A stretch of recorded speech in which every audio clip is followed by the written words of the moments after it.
Michael found himself sharing stories of his own travels, missions he'd completed, worlds he'd seen.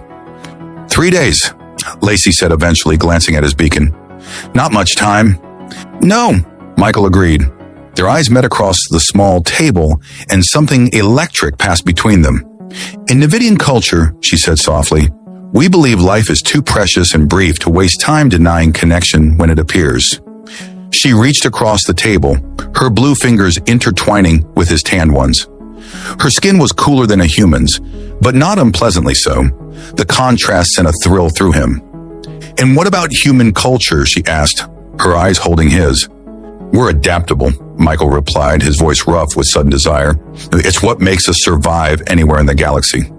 He stood, pulling her gently to her feet. Their bodies drew together like magnets, the differences in their physiology creating a fascinating tension. Her hands explored the muscles of his shoulders and back with undisguised appreciation. Your kind is so warm, she whispered against his neck, like carrying a sun inside you. That night, they discovered the universal language that transcended species. In the quiet darkness of his quarters, with Taro sleeping soundly across the room, Michael and Lacey found warmth that defied Isium's eternal winter. Their connection was passionate yet tender, both discovering and teaching in equal measure. Afterward, lying together in the dim light, Michael stared at the ceiling, his thoughts in turmoil. In 3 days, a ship would arrive to take him away from this place, from Taro, from Lacey. For the first time in years, Michael Anderson wasn't sure what path to take. Michael woke to the sound of Taro giggling. Opening his eyes, he found the boy sitting cross-legged on the floor, watching with fascination as Lacey demonstrated how to fold a piece of paper into an animal shape. An old Nevidian craft she called frost folding. Look, Michael, Taro exclaimed, holding up a crude paper creature. I made a snow crawler. Michael smiled, the domestic scene warming something inside him that had been cold for too long. Lacey caught his eye and returned the smile, a private moment passing between them that recalled their night together. The peaceful moment shattered at the harsh knock on the door. Elder Knox stood outside, flanked by 2 settlement guards and a thin, severe-looking Nevidian male in formal attire. Counselor Nex, Lacey whispered, her body tensing, the settlement's legal authority. Human, Elder Knox began without preamble, you have violated our most sacred laws. Michael straightened, instinctively moving to stand between the Nevidians and Taro. What laws? Interspecies fraternization without proper registration and ceremonial approval, Counselor V-Nex stated, consulting a tablet. An illegal guardianship claim over a Nevidian minor. That's ridiculous, Michael began, but Lacey placed a restraining hand on his arm.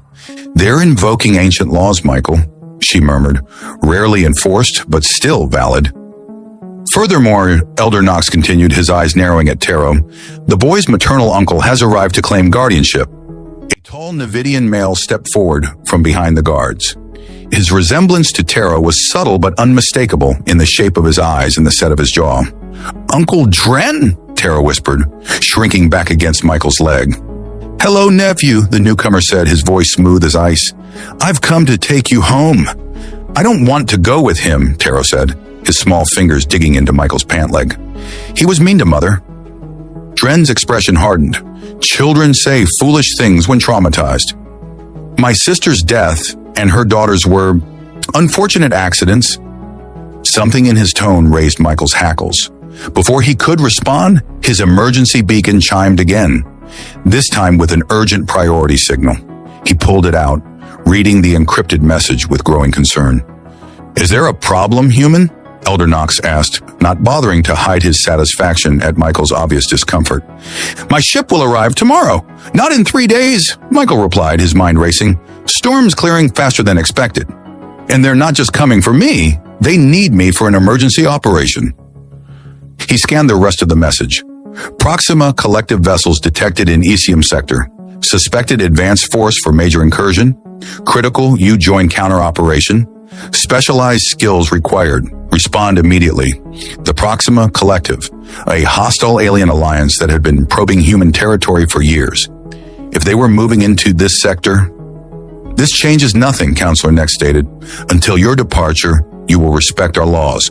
The boy goes with his blood relative, and you will face sanctions for your indiscretion with this female.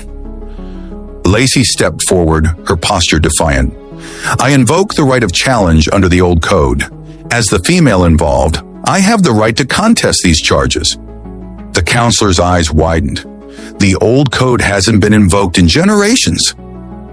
Yet it remains law, Lacey countered, and I know my rights. A tense silence followed, broken by Dren's cold laugh. How touching. The Outworlder has defenders. He turned to Michael. But tell me, human, will you still be so interested in playing family when you learn what the boy truly is? What are you talking about? Michael demanded. My sister's children aren't ordinary Navidians, Dren said, his voice dropping. They carry a rare genetic marker, one that makes them valuable to certain interested parties. Like the Proxima Collective? Michael asked sharply, pieces suddenly falling into place. Dren's slight flinch confirmed Michael's suspicion.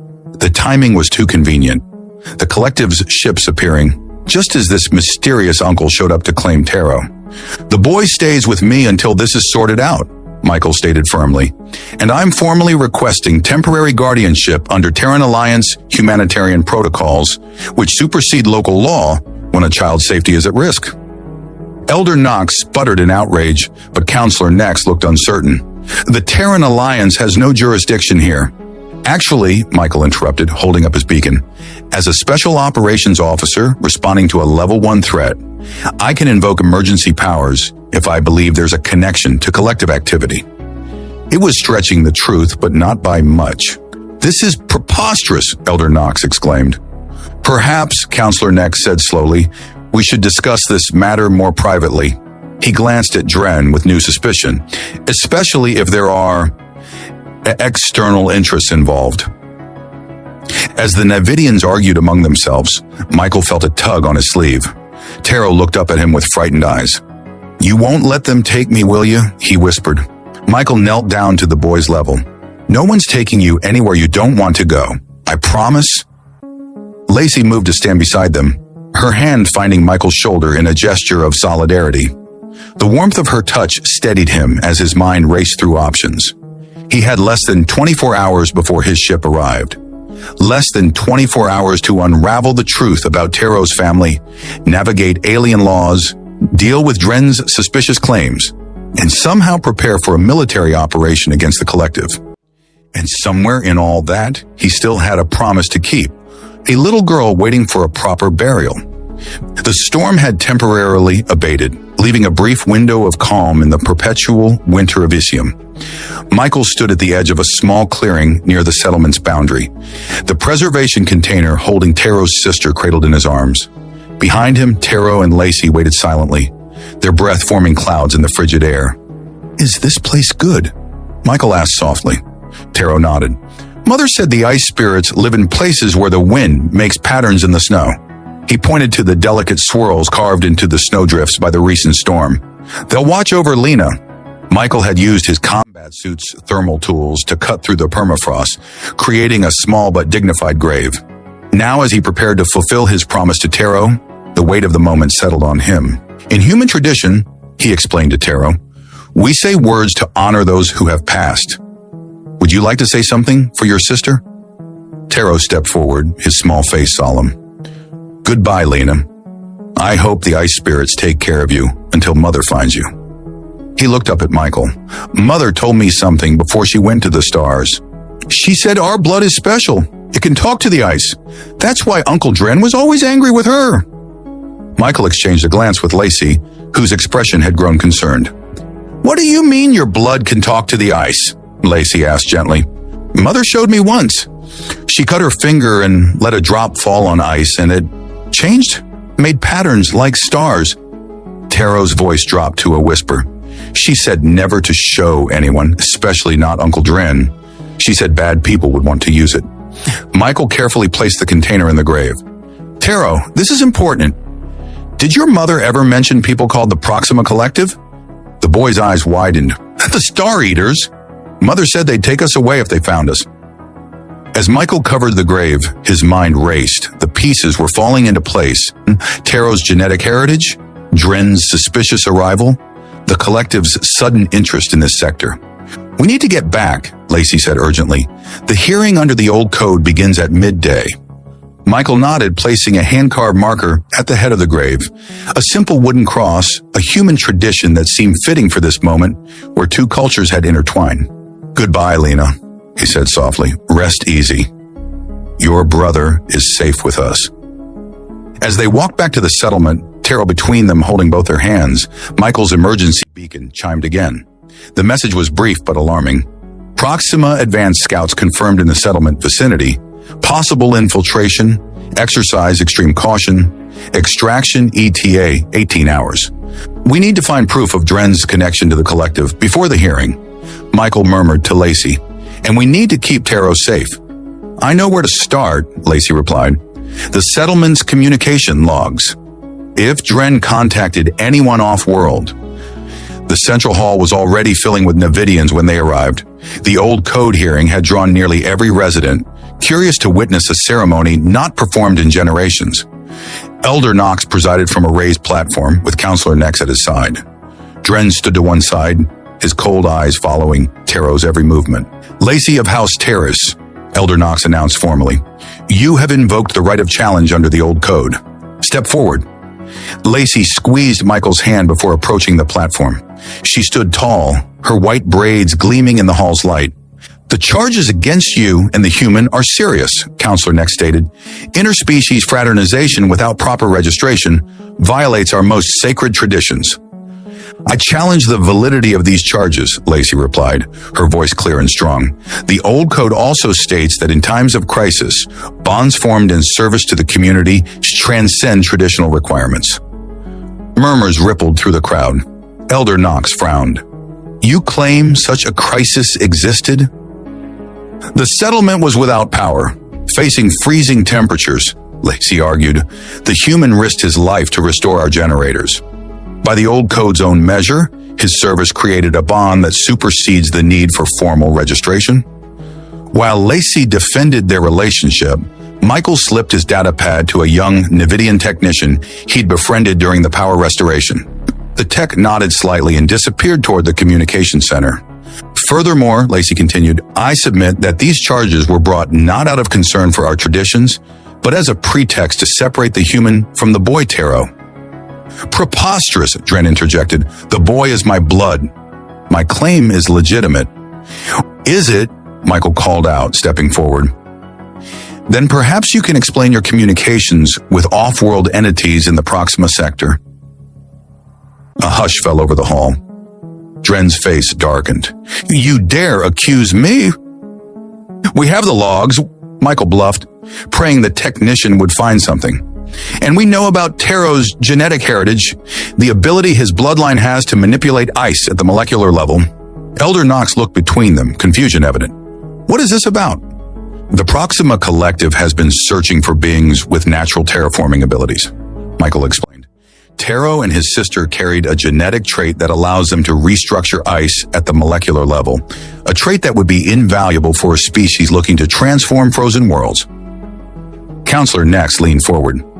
These are serious accusations, human. Do you have proof? As if on cue, the technician rushed back into the hall, datapad in hand. Elder, I found encrypted transmissions from Dren's quarters to an unregistered ship in orbit.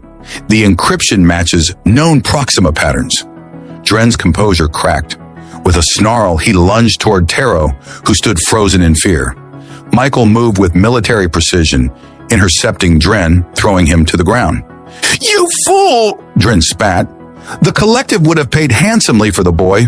His sister was too young, too weak. She couldn't survive the testing. But he's perfect. Gasps echoed through the hall as Dren's confession confirmed their worst fears.